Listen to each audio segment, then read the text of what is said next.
여러분 안녕하세요. 송명선입니다. 3월 21일 금요일 송명선TV 시작하겠습니다. 어제 오후 갑자기 헌법재판소가 3월 24일 다음주 월요일 오전 10시 한덕수 권한대행 탄핵 재판에 대한 선고를 하겠다고 발표했습니다. 정말 갑자기예요. 왜 갑자기 이런 결정을 했을까? 3월 24일 월요일 탄핵 재판에 대한 선고를 하겠다는 얘기는 오늘이 금요일이고 그 다음 주말이에요. 그리고 월요일입니다.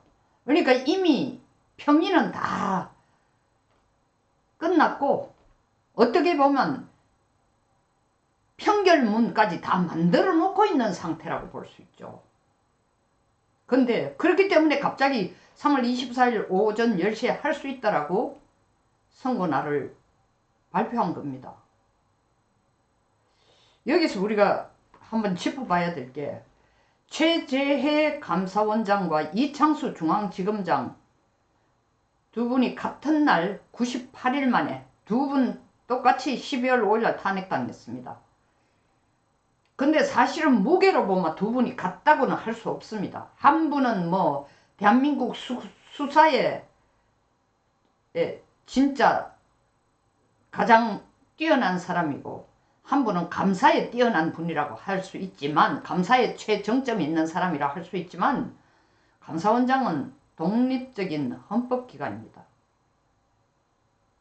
그리고 98일간 탄핵 소추된 상태에서 머무르고 있었습니다. 근데 최재해 감사원장을 3월 14일 날 풀어준 건 이해가 돼요. 딱 한 번 변론 기일을 잡고 2월 10일 날 변론 기일 잡았죠. 그리고 이창수 지검장은 중앙지검장은 2월 24일 2차 변론일까지 거치고 8대 0으로 탄핵을 기각했습니다.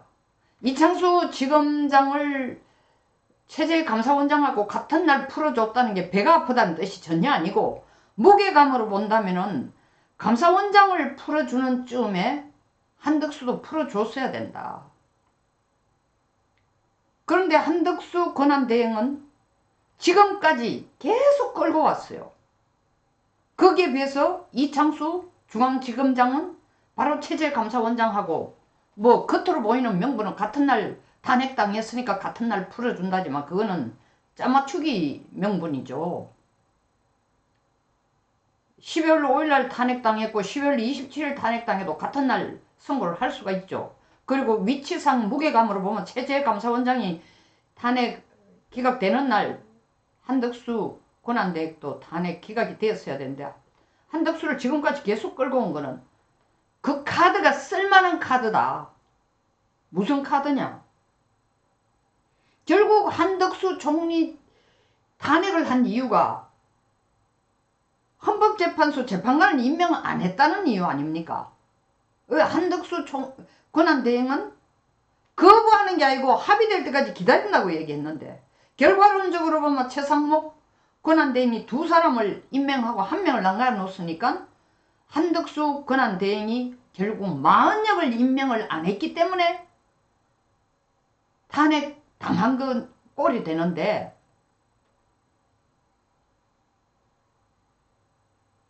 한덕수 권한대행에 대해서 탄핵을 기각시킨다는 거는 만약 임명 안 한 건 잘한 거야. 올바른 일이야. 라는 걸 인정해 주는 꼴이 되는 거예요. 그러니까 그 법적인 아이러니에 대해서도 자기들이 참 엉켜버린 것도 있지만 실제로 그 사이에 뭘 했다? 헌법재판소가 정치를 해온 거예요. 재판을 한 게 아니고. 헌법재판소라는 위치는 대법원하고 달라요. 대법원은 법리에 따라 법에 따라가 재판을 하지만 헌법재판소는 정치와 사법 중간에 있습니다. 그 이유를 어디에서 볼 수 있냐?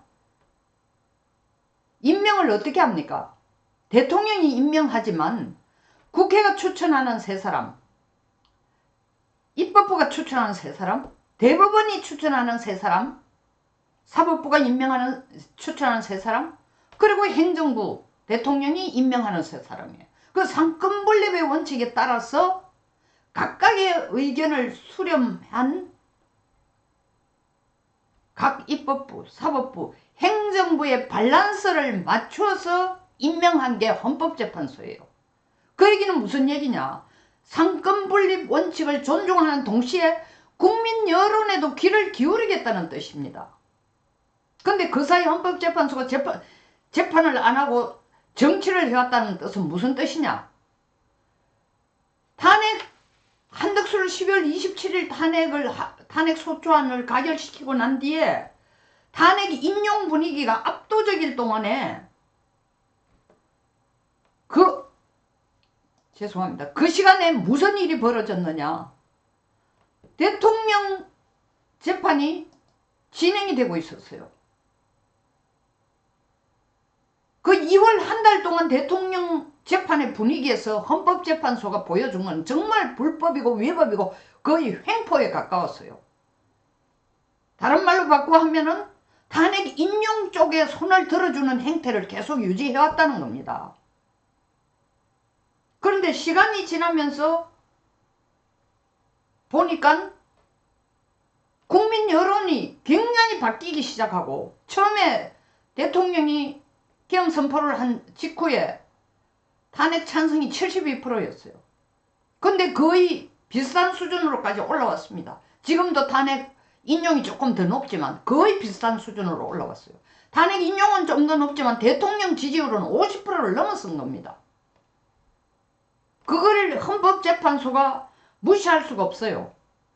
그 단순하게 대통령 지지율이 올라온 게 아니고, 그리고 탄핵 반대에 대한 지지가 높아진 게 아니고, 단순하게 높아진 게 아니라 가장 직접적인 이유가 헌법재판소가 재판하는 과정을 보니까 절차적인 공정성, 불공정성, 절차적인 편향성, 흠결이 너무나 많아지니까 정말 법이라는 걸 전혀 모르는, 법이라는 걸 평생 신경 쓰지 않는, 영어로 말하면 레이맨, 보통 일반적인 사람들도 헌재에 대해서 불신하고 못 믿겠다. 당신네들이 어떻게 대한민국의 최고의 사법부의 위치에 있는 존재라고 할 수 있나? 그 헌재에 대한 비난이 빗발치는 동시에 그에 반비례해서 빗발치는 숫자가 많아지는 만큼 퍼센티지로 하면 반비례가 아니고 같은 방향의 퍼센티지죠.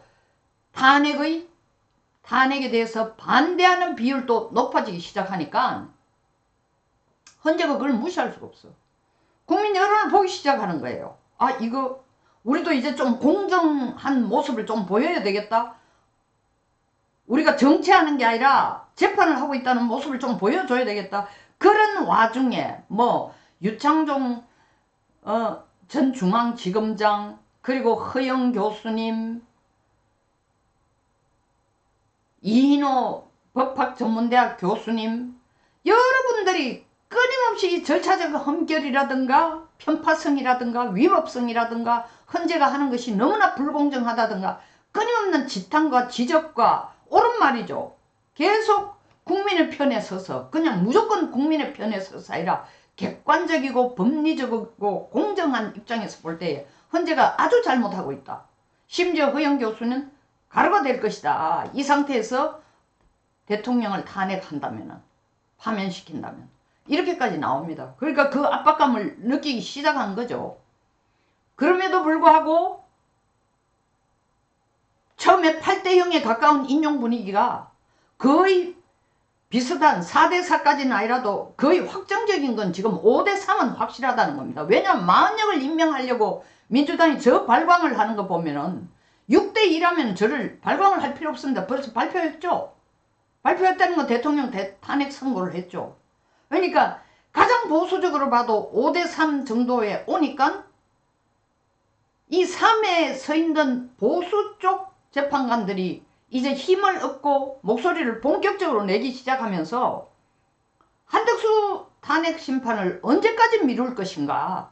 이미 우리는 평의는 다 거쳤고 평결까지 다 해놓은 상태에서 정말 이재명 편을 드는 쪽으로만 시간을 계속 흘려보낼 수는 없다.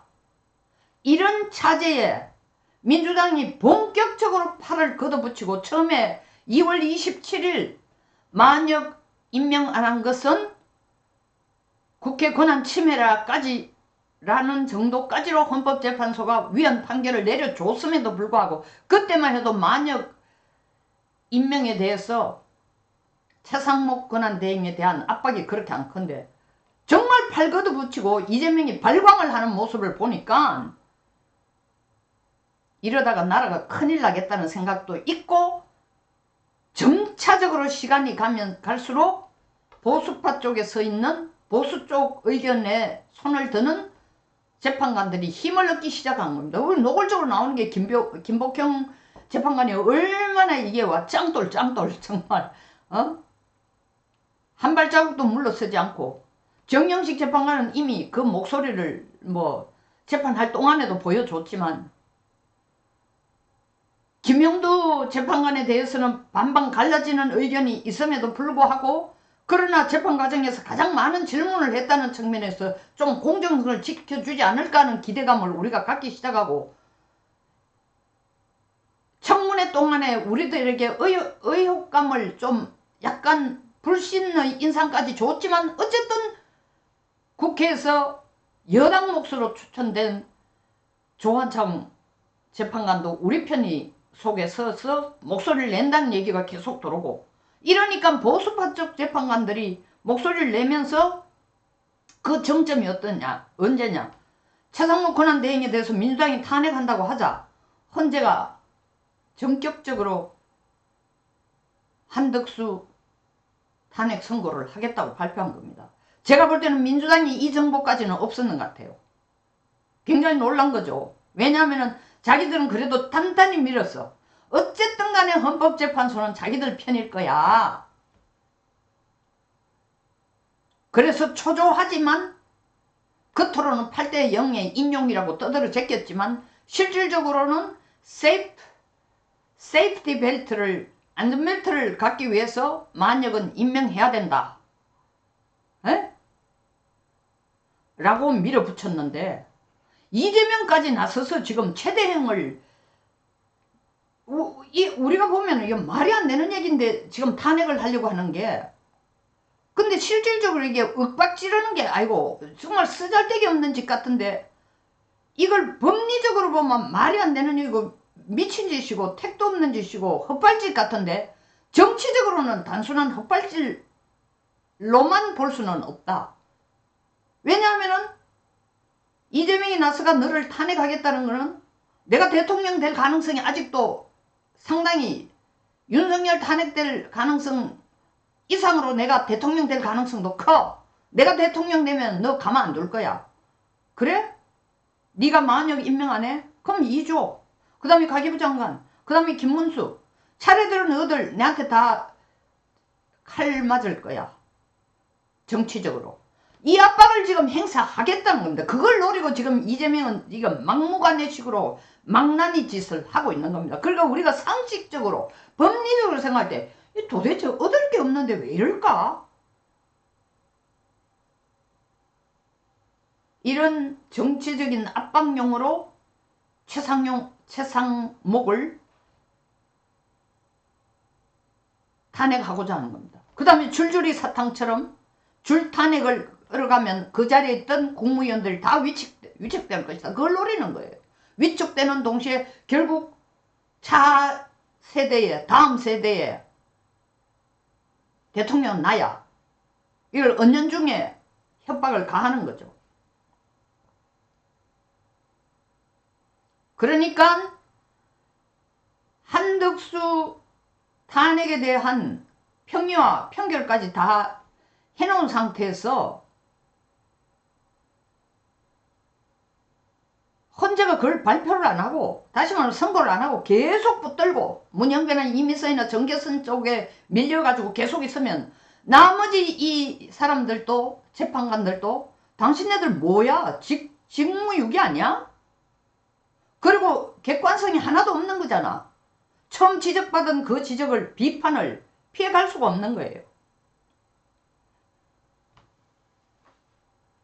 그렇게 되면 국민 여론도 읽지 못한다. 헌재는 여론과 동떨어진 판결을 내린다.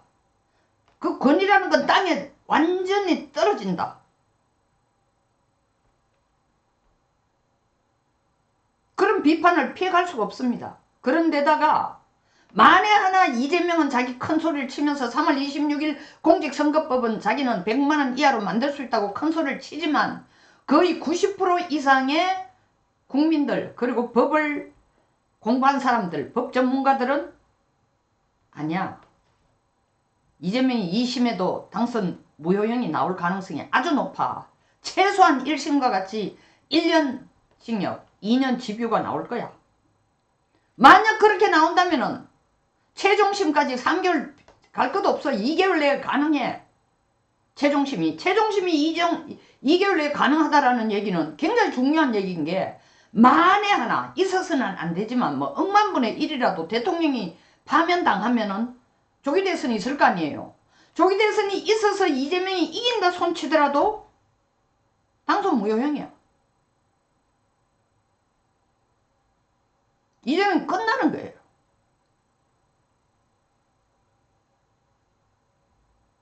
그래서 민주당은 지금 죽을 각오를 하고 만열 임명하라고 최상목을 목을 조고 있고 그 우리 쪽에 서 있는 사람들 상당한 숫자들의 평론가라든가 법률가라든가 뭐 이런 특히 이제 우리 국힘에서 법률자문위원장을 하는 주진우 의원 같은 경우도 시간을 끌수록 대통령에게 유리하다 하는데 저는 시간을 끌수록 무조건 대통령이 유리하다는 데 대해서는 약간은 저는 레저베이션 요 좀 뒤로 물러서는 느낌이 있어요. 왜냐면은 보수 집회에 애국 시민들이 너무 지쳐가기 때문에 거기에 비해서 민주당 좌파 쪽 집회에 참여하는 인간들은 우리처럼 평화적인 시위가 아니고 정말 폭력을 행사하고 막 이제 정신이 나간 사람들처럼 여러분들 헌재 앞에 가보면은 쟤들은 정상적인 사람이 아니에요. 제가 사람을 편을 갈라서 폄하해서 하는 얘기가 아니고 정말 사람이 아니에요. 이성을 잃은 상태로 지금 움직이고 우리처럼 그냥 구호를 부르짖고 눈물을 흘리고 뭐 단식을 하고 이게 아니고 정말 무슨 제정신이 아닌 무슨 마약 먹은 짐승들 같아요. 그 이제 본격적으로 집회 열기가 올라가고 거기에 비해서 우리는 지금 석 달 가까이 지금 집회를 해온 거에서 상당히 지쳐가고 있어요. 그리고 또 다른 한편은 지쳐가는 것뿐만 아니라 또 다른 한편에는 자꾸 이제 기각이나 각하 가능성이 높다 그러니까 그냥 상당히 뭐라고 할까 희망에 차서 너무 일찍 샴페인을 마시는 분위기도 있어요. 솔직히 말해서.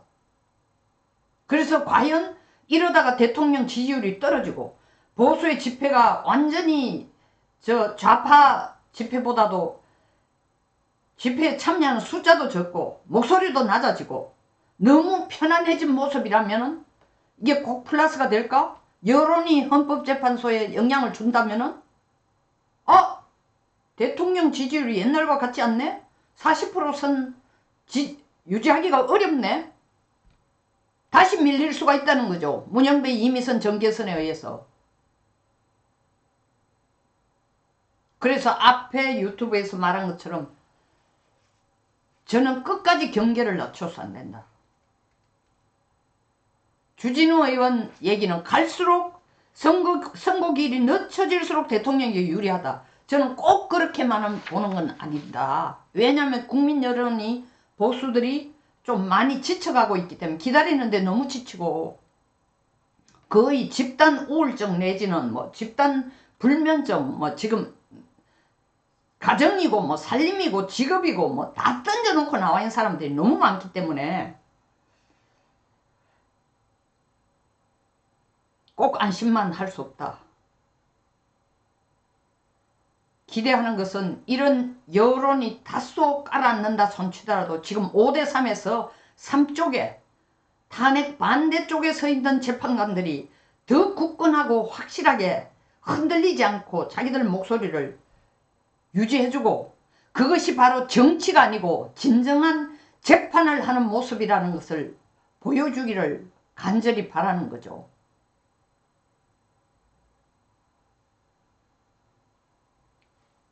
한덕수 그런 의미에서 한덕수 권한대행의 이 선고 1월 3월 24일 날 전격적으로 잡은 것은 헌법재판소 내에서 보수파 헌법재판관들이 이제 서서히 더 득세를 해가고 있다는 증거가 아닐까, 이렇게 판단해보고 있습니다.